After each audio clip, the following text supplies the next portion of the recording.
Okay, well, hello everybody. Welcome to our I don't know what number installment it is now. It's like maybe eight, I think, maybe seventh or eighth.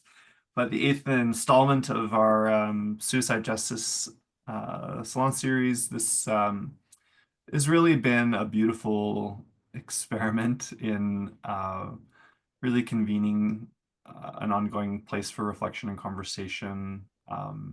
That was really inspired by Kristen Carlin's work on suicide justice in the special issue on critical suicide studies that came out in 2020 or 2019 in Health. And in that article, Kristen really invites us to think about what it means to put the study of suicide into a more intentionally dialogical space and praxis of justice, particularly in that article, thinking through what it means to situate the study of suicide and responses to suicide within society as being co-constitutive and connected and intertwined and maybe inseparable from struggles for racial, gendered, sexual justice, among other, among many other and extended struggles for justice. Um, and that article has really spurred on, in a lot of ways, has produced an incredible um, range of conversations about the complexities of doing just that, what it means to situate and ground the study of suicide and responses to it in and make more explicit the social, political, and ethical commitments. Um, and this series that we've convened through the Critical Health and Social Justice Social Action Lab has been an attempt to kind of continue that conversation, to invite people towards a community of reflection that furthers that conversation. And I'm really delighted to welcome to this conversation today Dr. Jennifer White, who I could give you Dr. White's very impressive biography, which many of you are here because you already know a little bit, a thing or two about it, but certainly one of Canada's leading scholars of um, youth suicide and suicide prevention, um, youth, children, youth, and community scholarship that is really taking seriously what it means to practice therapeutic work that is transformative, um, but perhaps most significantly, globally, is recognized as a founding field creator of what many of us now very gratefully inherit as a given, which is this idea of critical suicide studies as a field. And yeah, we could talk at great length about her many accomplishments as a Please very don't. senior scholar, and I won't embarrass you in that way. But what I actually want you to know is that I consider Jennifer to be a dear friend, um, who I've had the privilege of working with very directly as a colleague at the University of Victoria. But my most memorable conversations with Jennifer have been on long walks with our dogs, have been around various parks, and are often just some of, for me, the most life inspiring, nourishing, sustaining conversations that I've ever had the chance to be a part of.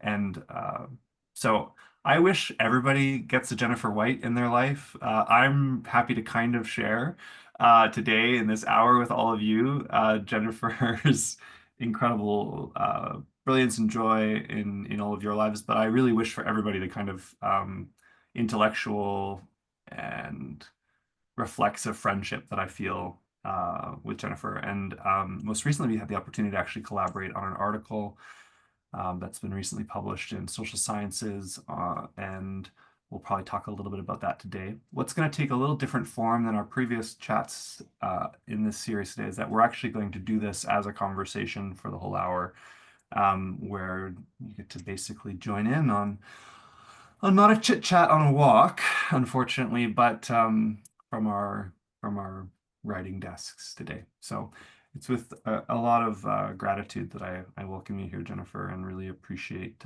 you making the time from your very full and important life. Thank you for that. Such a generous introduction. And I said to Jeffrey before all of you joined that Jeffrey's one of my favorite people to be in conversation with. So it's mutual. And yes, our dogs look alike too. So that made it even more fun to walk together with them. Yes, and you may see an appearance from my dog Blueberry at some point today, but I thought as a place to kind of get us started, it might be interesting just to sort of begin by asking you, Jennifer, to talk a little bit about how you found yourself working in the field of suicide research and practice, how you might trace that genealogy for us. Thank you, Jeffrey. And thanks everybody for coming. I really look forward to hearing from all of you as well, as I think an opportunity for us to learn together through conversation.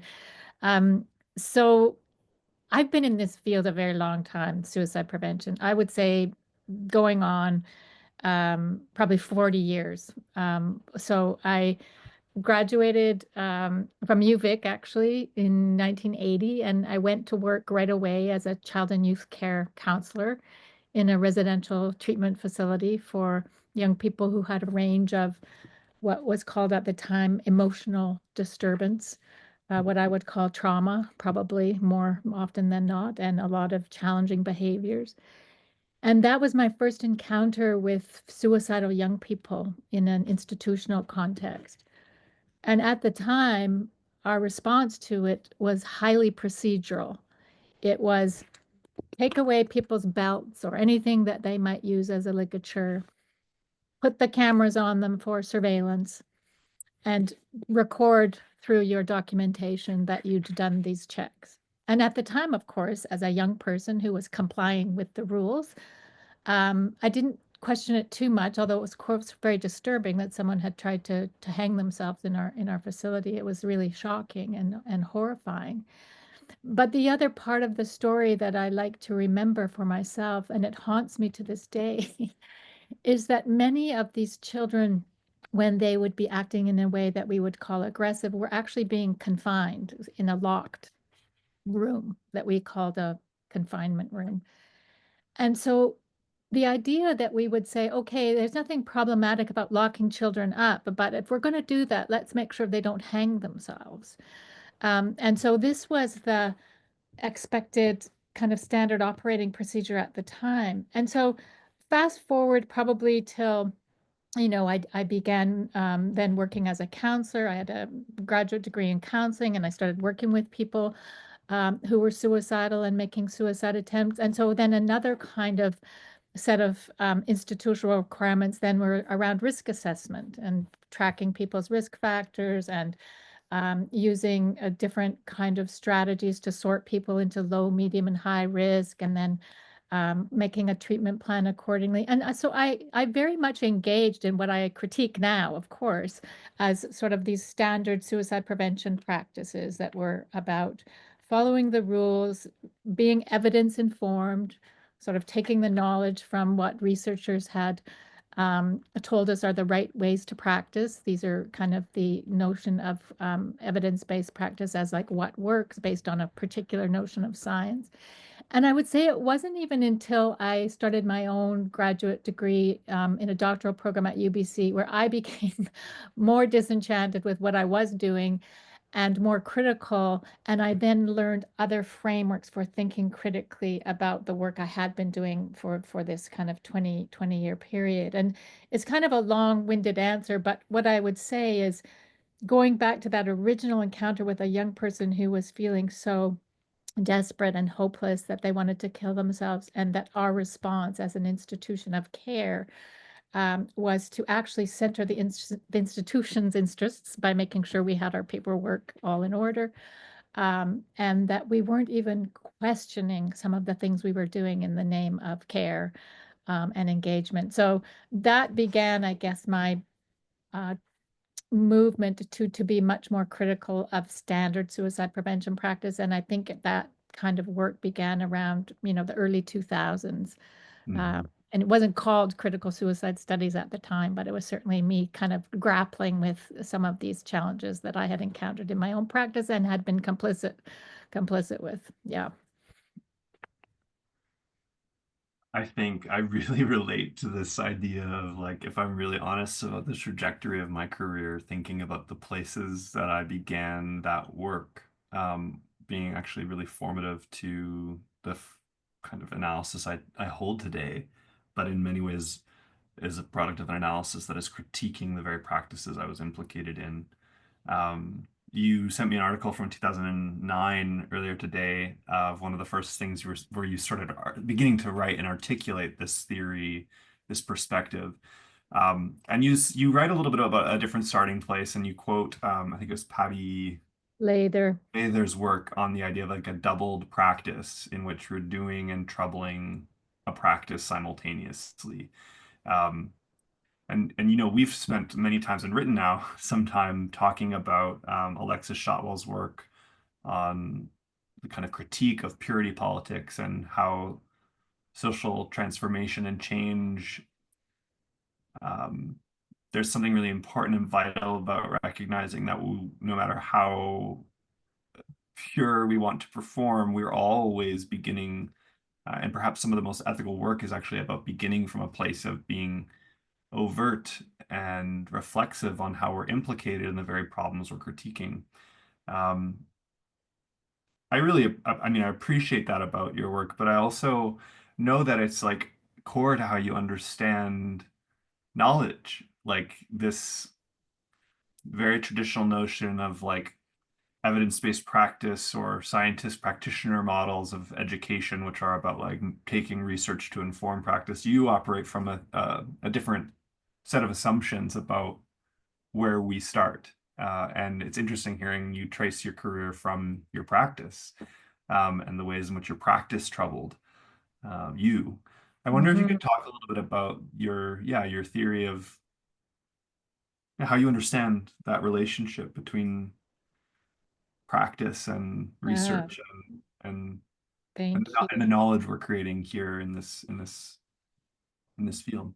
Yeah, I like the idea that my practice troubled me because it's certainly the case. And I didn't even know it at the time. And so, it's kind of like, I don't know if any of you read that article by Chris Chapman of Becoming Perpetrator, where they talk about the same thing, being complicit with harm in the name of caring and benevolent practices. And so it's this constant need to critique. And I see Alex has joined us here about even as critical suicidologists, there's still more room for us to critique our own foundational assumptions about what we even mean to be critical scholars. And so it never ends. We constantly need to have the critical gaze on ourselves. But insofar as this knowledge practice relationship goes, I really did think that was kind of my awakening when I did go do my own doctoral work, where I actually had been so, how do you want to say it, recruited or inducted into the notion that you just go study the evidence and then you apply it to practice and then you transmit it out to people. That was what I understood up until that point, is how practice worked. So you relied on the expert knowledge, you looked at high quality studies that you could trust that were based on a kind of sense of what science is and how they should be conducting the studies. And it really was a fairly straightforward, unproblematic relationship between knowledge and practice. And it was only when I started struggling in my own practice to say, well, these actually, I know how to say and articulate what I'm supposed to do, but actually on the ground, it doesn't feel that straightforward. So I was experiencing this kind of disconnect, and I'm sure many people do, of saying, well, I don't want to, say that I'm not following the rules or not doing an evidence-based practice, but it becomes much more challenging and complex.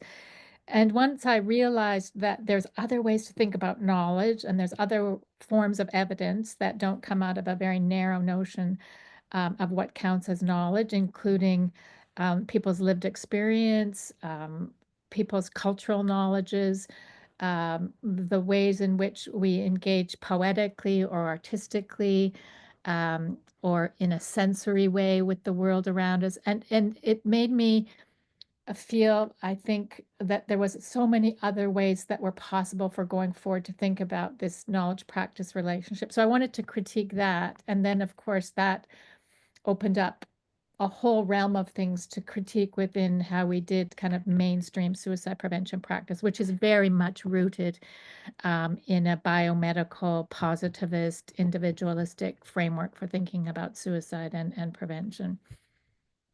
And well, the like bumblebee brain in my head right now just was like, oh my gosh, there's an interesting flower. Let me follow that. And now what I'm kind of curious to ask you a little bit about is, I mean, part of what you're describing is a resisting of a kind of hegemonic approach to science. Um, it's not also untrue that critical fields can adopt their own hegemonic norms that become like ideologically like sorting. So, uh, I think one of the things I've always really enjoyed about talking with you is that you kind of want to keep suicide research and the practices that intersect with responding to suicide, whether that's prevention or other forms of work. You kind of want to keep them sticky, a bit messy on purpose, not so one way or the other. I'm wondering if you could, I mean, that's where my brain went. What do you think about Yeah, for sure. And I think the minute we go for smooth, we're in trouble.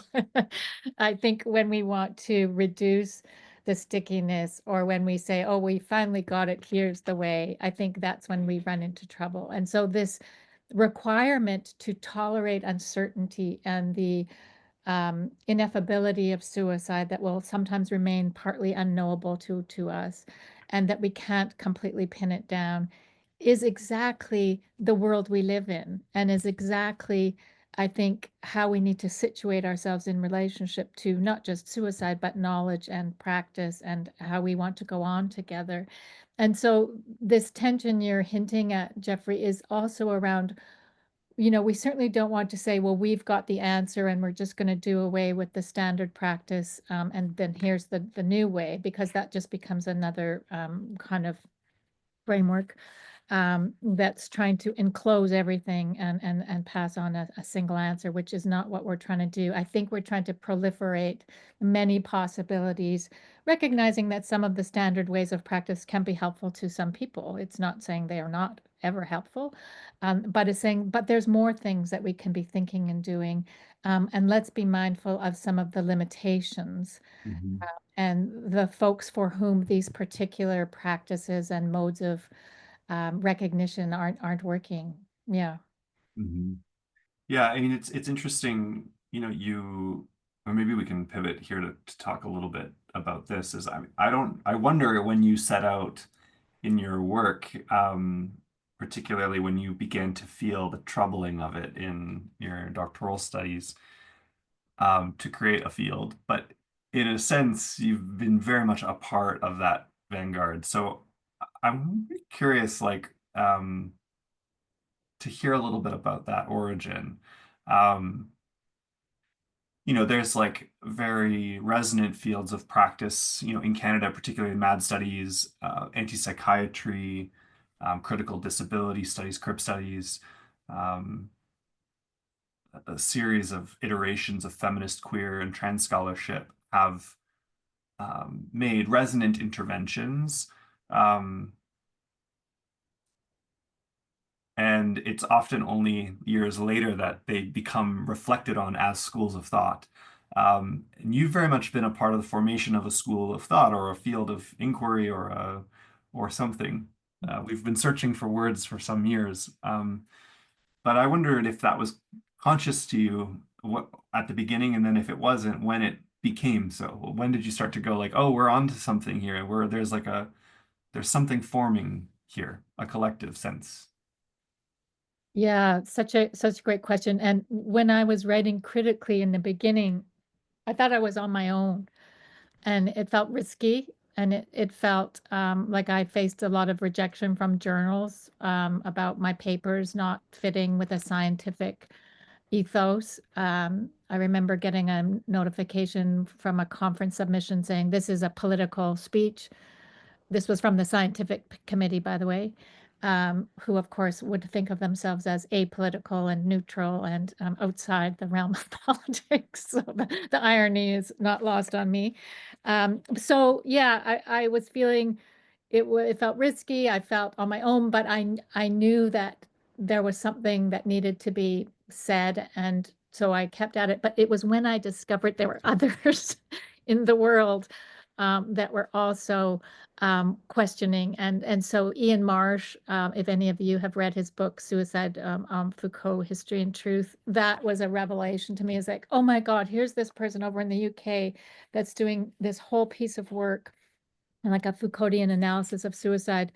And I think we kind of stumbled upon each other. There wasn't any purposeful bringing us together. And then he and I and Michael Crawl, who I did know of his work, he's Canadian, was working in the area of kind of thinking about suicides in the Arctic and among Inuit communities in a different way that was really drawing on cultural kind of anthropological frameworks at the time.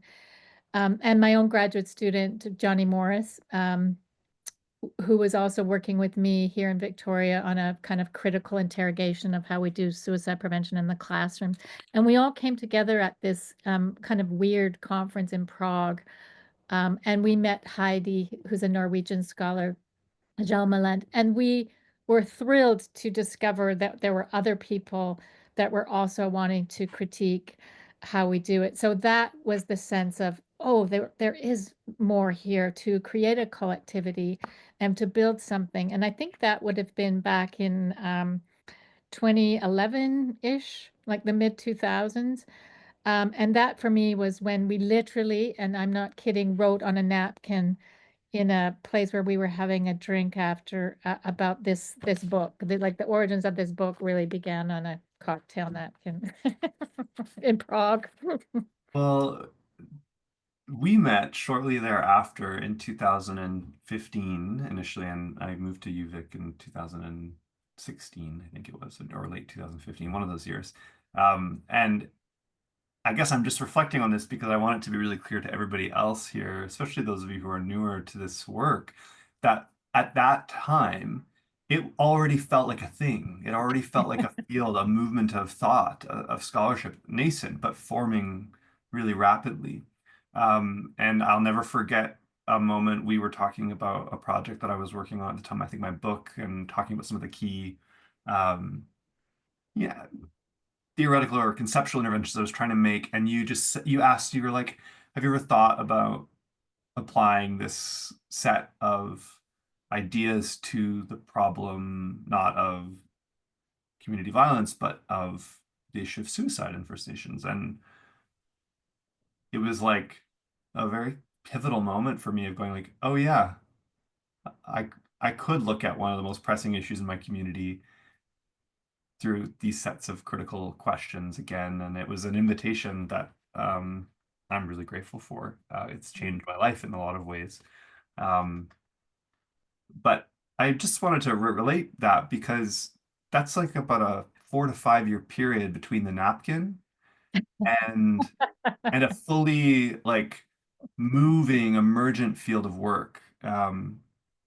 And I also would say, in some ways, I know, Alex, you're here, and to say that I think there's something very similar happening with your book, your work, that the rate of proliferation and like collectivity forming around suicidism as a framing, these are it's really incredible to see happen. But it's just a reminder for folks, beginning their work in some ways, like to never underestimate the napkin, to never underestimate what happens when you connect with people in the right moment, who are reflecting on similar questions. It's actually a really unique um, thing that happened, and yet in many ways, like all of us are here because we've actually benefited from that conversation a few ripples out. Um, Well, and thanks for that reflection. And I think you're so right. And the tensions also come in then in defining what is critical suicide studies. And we had many, many meetings once we became more of a loose collective. None of us wanted to become a formal organization with, boards of directors and conferences and the same thing that replicated the very thing we're trying to decenter. And we still, I think, have a very porous, open set of boundaries around what critical suicide studies is, and I think rightly so. But it has emerged as its own entity, and Louisa, who's on the call, and I've been trying to write about this too, is, how do we name what this thing is and what it can still become? And it's not closed. And I don't think I'd ever want to be part of something that's closed off and said, okay, these are the boundaries. So that's an interesting tension to Uh, me of who claims themselves as a critical suicidologist, who understands themselves in relation to this work, and who do we point to say can be influential as critical scholars that we want to bring along to, in some ways, decenter whiteness, decenter our Western Anglocentric kind of frameworks that I think in a very fair critique we continue to draw from in critical suicide studies. We've still got a lot of work to do. well, that raises a question that I know you've been asked many, many times before. And so accepting that knowledge is always in flux and contextual, grounded, troubled, yada, yada, yada. Um, what would you say, were you to witness what you have? How would you explain critical suicidology or suicide studies to somebody who's never heard of it before today? What are the definitions? What are the contingencies, the provocations that you're holding as most central to what this field is now? Mhm. I mean, this is definitely something that Louisa and I tried to write about, and I think you and I in our paper also. I like to keep it fairly open, and of course, we can say what we're critiquing, which is, an individualizing biomedical, depoliticized um, framing of suicide, because we can sort of point to the limitations of that. But I think we have to move beyond critique and say what we are for and where we're aiming to go with this new kind of set of ideas. And so critical suicide studies for me really does enfold both researchers and practitioners and people with lived experience and activists. And I don't like to make even discrete categories among those identities. I mean, many of us occupy multiple identities at once. Um, and I think that in itself is a different way of thinking about a field of practice that is inclusive of these perspectives.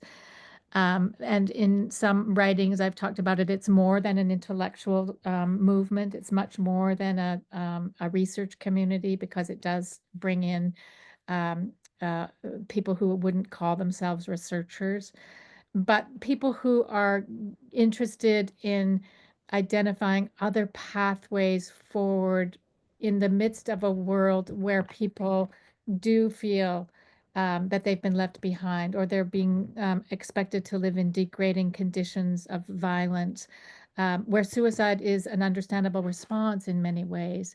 And so if we can recast our views of what suicide is and who's implicated in the solution, which I think is all of us, it then also becomes like a political move that goes beyond sort of clinical treatment. Because I think in many ways we've also thought about suicide prevention and thinking about, what do you do with the suicidal person in front of you, which is part of the work. But I think critical suicide studies opens up much more space for engagement with communities, with policies, with community movements, in addition to the more traditional kind of educational efforts and clinical kind of efforts. So it's loose, it's open, it's contested, it's not pinned down. um, and I think it's one of those things you kind of um, are still open to new ways of thinking about it that you haven't even yet imagined. So that's not very precise, but that's where it is. So what I heard was that, there's this one way of talking about it is this sort of dual prong relationship between a critique of hegemonic forms of social, cultural state, and also discursive responses to suicidal people and suicide. So the critique of biomedicalism, the critique of a reductive therapeutic culture, the rejection maybe of positivist and post-positivist traditions in research.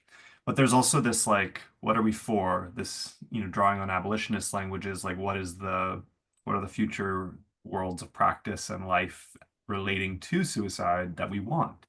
Um, so that seems really uh, clear. But I hear also that there's an unknown quality too to what this entity is, this community, this collectivity is. Um, and I guess one of the questions I have for you is how have you struggled through the very real urge that often characterizes movements to become institutional formations? How have you like Yeah, that's such a great question. protected it from or subverted it from becoming co-opted in or are we struggling with that? Is it being co-opted into um institutionalization forms? I'm curious. Yeah, it's such a great question, and I actually wrote down, the neoliberal co-optation is always a risk, and I think we see this sometimes in more mainstream journals, or even, for example, in a mainstream conference. And I'm just using that language of mainstream to just for now. I know it's problematic in its own way, but it's like the sort of the where traditional suicidology research is happening, where they'll kind of announce, and now we've made room for people with lived experience. And so you're welcome to come to our conferences and speak about your knowledge and your experiences, but it does nothing to disrupt the conference itself, nothing at all. It's just here's a space for you and you can kind of speak. And so these are the ways that we have to be alert to how people are trying to sort of say, okay, yeah, well, we're also for social justice. Who's going to argue against social justice? We're going to embed this in the language. But I think if you don't do anything to critically reflect about, the kinds of knowledges you're drawing from, the ways in which you may or may not be replicating the status quo that continues to be problematic and benefiting some people and not others. And if you do nothing to actually transform how we provide care or think about how we respond to suicidal people, but just add on, I think that those are the things that we have to constantly be alert to. And I think we have, as I say, I remember many a meeting where some of us who are part of this critical suicide studies network would have conversations about, well, we're getting so big now. Now we're going to just have massive conferences that look like all the others. And how do we retain this more intimate? I mean, in the early days, we would just have everybody sitting together around literally one table for 2 full days listening to each other's papers. And then it became big. And we thought, oh, now we have to have concurrent sessions and streams. And so it's still a work in progress. And I don't know. I don't think we have the answer. But I think one of the ways that I've tried to resist that is to not foreclose or close it down to become that it looks like just all the other kind of organizations, and it's attention. I'll just say it's attention. I have wondered sometimes that there's like a bit of an anarchist sensibility among some of the early conveners towards like to always having a kind of recursive um, accountability refrain around how do we keep this autonomous? How do we keep this grounded, localized, and connective, but also without succumbing to the kind of trappings of um, yeah, the rearticulation of the state through how we relate to one another. So keeping it relational, radically so on purpose. I mean, I think it's a rare experience in our current scholarly climate to sit around a table and share papers with each other. It's rare and it shouldn't be, but it is. And yet that very practice produced a very dynamic corpus of work that has excited an entire generation of scholars, which is like it's interesting and it's not a perfect move or dance ever, but I think that there's something to that sensibility that I'm really intrigued by. And I also, also, we want to influence other systems, so we don't want to just be talking to ourselves in a vacuum. That's the other tension. yeah, Like, yeah, who else do we need to bring to hear our ideas that we think could be helpful and influential? And so, yeah, these are the things that we're constantly thinking about. And I guess this is what any kind of social change movement has to reckon with. yeah. We sort of talked about that in our recent paper, that tension between, more prefigurative political organizing, which is, we're sort of talking about at the level of like this small group, but also that has to be tethered to the transformative change processes that bring about much larger scale provocations and transformations within whether that's within systems or within societies, those things have to be linked, and that linking is actually not simple. It's really Mm. contested. And I also think that's a really beautiful part of this work too, is that so many of the people working in that smaller early group are also very much invested in change within broader systems and work within universities and health systems and commissions. Mhm. Mhm. And I think one of the things that's probably the most heartening is seeing how emerging scholars and graduate students, like many people here, are resonating with the ideas, making them their own, taking them in wholly new directions. And actually, like I was just saying, Alex and I were on a seminar yesterday with graduate students working at a gender health clinic in Sacramento, and the resonance, like you could just like heart emojis, and people were just grateful, grateful, grateful for new ways of thinking that they feel so relieved to hear, oh, I have another path that I can traverse. I can think about this differently. I don't have to be so anxious, which is what we've kind of passed on to many young clinicians is this anxiety about when suicide shows up in the conversation. It's like, uh-oh, I'm going to be in trouble or I'm going to be responsible. So that I feel very strongly in my actual whole body, that sense of these are ideas that are resonating. Yeah. I don't know, Alex, if you felt that yesterday, but I sure did. Yeah. We had the unique experience of doing this article together recently. It was unique for me. I hadn't written with you before in that way, and but also probably the most interesting process is a piece that people don't see in the finished product, which is the work behind the paper navigating peer review. And so I'll invite you to share a little bit about what that was like, but in a way, it does seem to me that there's also like something really important about one of the ways that this work has advanced is through the practice of writing, um, and insisting on writing even within academic spaces, um, has had an impact in influencing and shaping possibilities for all of us. But it's also required a different kind of labor that's happening behind the scenes of peer review. And I wondered if you could take us there a little bit. Mm-hmm. Well, this has happened often to me, as I said at the beginning, either having peer reviewers who are not the right reviewers for the particular work, which happens, or a misreading of the work. And there's also been amazing, generous, critically constructive, helpful reviewers that have elevated the work. So all of that is true. I think in the paper that we just wrote together, Jeffrey, which was very interesting because it was for a special issue in Critical Suicide Studies that was about decolonial and arts-based, I think, alternatives. So that was in the call for the special papers. And we did have a reviewer who I think, in retrospect,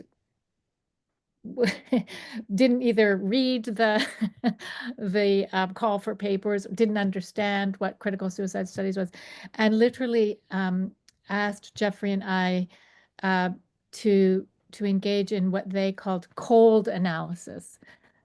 So they didn't appreciate our positioning ourselves in the text, or our writing in a passionate political way. And I think at one point maybe even thought the ideas were somewhat dangerous. Are you actually saying that to accompany someone? And I think we use that language, Alex, that would be, permissible. And they, I think, raised some concerns about it. So there was that. And then what I would also say when you refer to the labor, and because you were the first author, Jeffrey, you did a lot of that labor of responding so carefully and beautifully to the peer reviewers. Like that could be a published paper in itself, showing in such a generous way, I thought, and an invitation back to the reviewers, which I loved, that you invited them to reflect on some of their questions, and some of the things we politely declined to do. But yeah, that is a lot going on that people never see. It never sees the light of day, what goes on behind to even make some of these things publishable. And Louisa and I had a similar peer reviewer that told us we were wrong by claiming that critical suicide studies emerged at a certain time, and they started naming other people who'd, like Durkheim, and so it's just a constant kind of thing to try to navigate and negotiate. Yeah. But I would ask you to add your thoughts on that peer review process because it was super interesting. Yeah, I mean, it was really interesting. I mean, one of the things that I think grounded me, but maybe it's also an opportunity for you to reflect too, is like I do think I think about this field, but I also think very much about your work as being framed by a particular wave of feminist like practice of scholarship. Um, do you think about do you situate yourself as a would you call yourself a feminist scholar in this sense? Like is critical suicidology as you understand it feminist? Yes, I do. And I have. I don't always use that as the leading frame, but I definitely say I draw from feminist frameworks. And I think there have been um, earlier critiques of suicidology literature that came out of feminist critique, that I so appreciate. Like there's many people who've been laboring at this, kind of critique long before critical suicide studies kind of emerged as an entity, like people like Sylvia Canetto, and others who've been doing this for a very, very long time. And I think we ought to pay, proper tribute to their work too, because they were probably doing it in isolation and with challenge as well. Yeah, I mean that's really interesting to hear, and actually it makes me think there's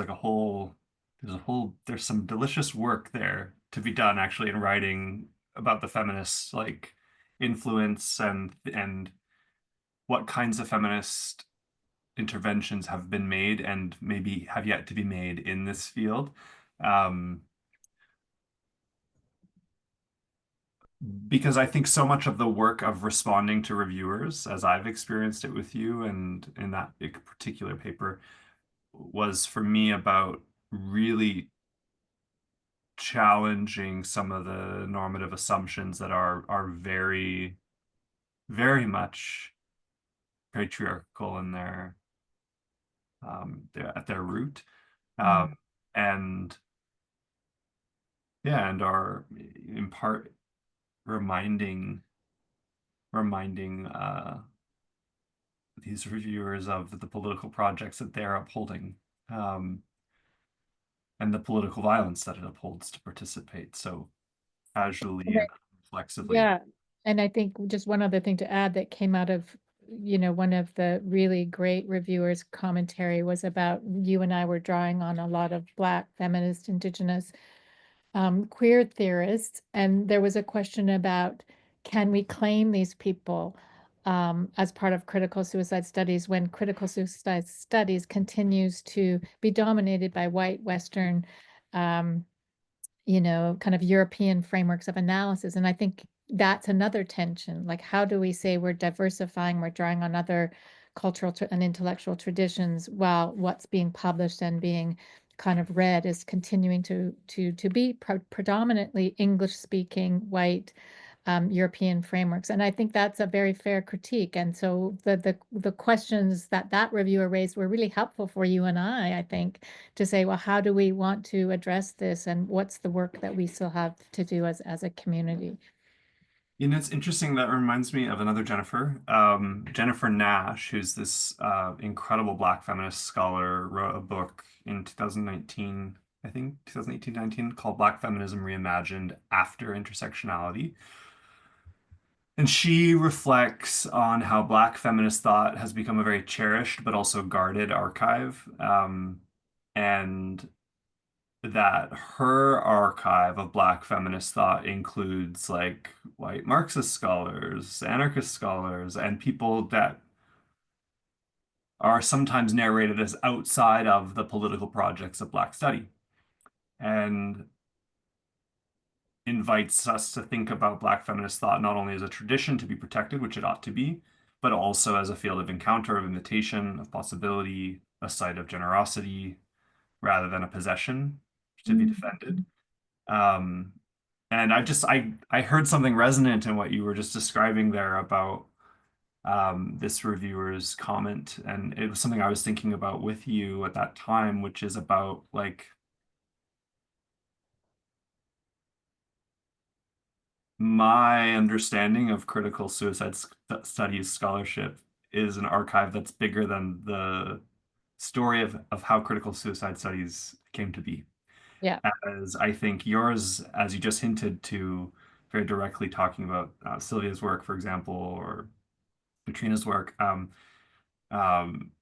around the contributions of feminist scholars who might not have been initially like framed as critical suicidologists, but in many ways, like your archive is bigger than maybe this particular story. Yeah. I do think to me that is one of the like most exciting things about um,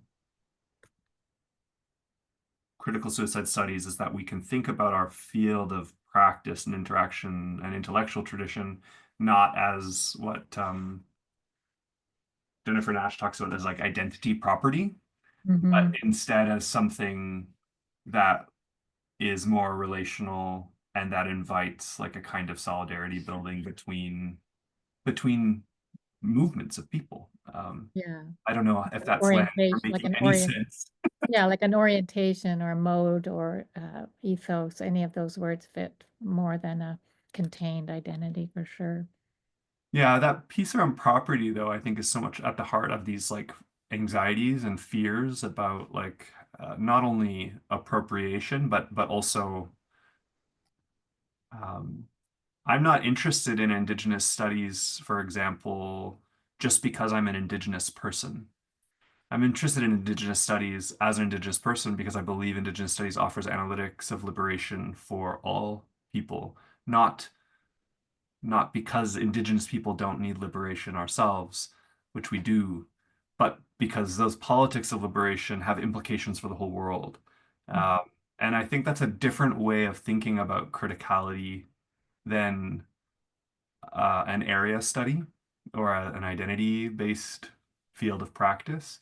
So Mm-hmm. critical suicidology isn't just a study of suicide by people with lived experiences of suicide or by people who have a feeling of being misfits in suicide studies, but because critical suicide offers something of a kind of set of reflections and practices that could be beneficial for all people, even those caught in the heart of empire.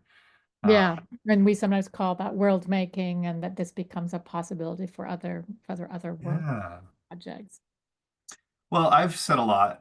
There are lots of you here, and just in mindful of our time, we're about 10 minutes before the hour. So I want to invite any of you who would like to ask Jennifer some questions to feel free, or reflections that are kind, critical, and generative.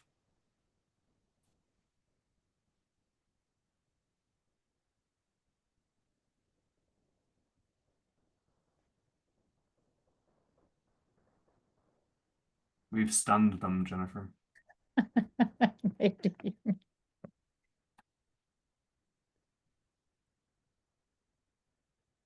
Anybody have any provocations, questions, burning sensations?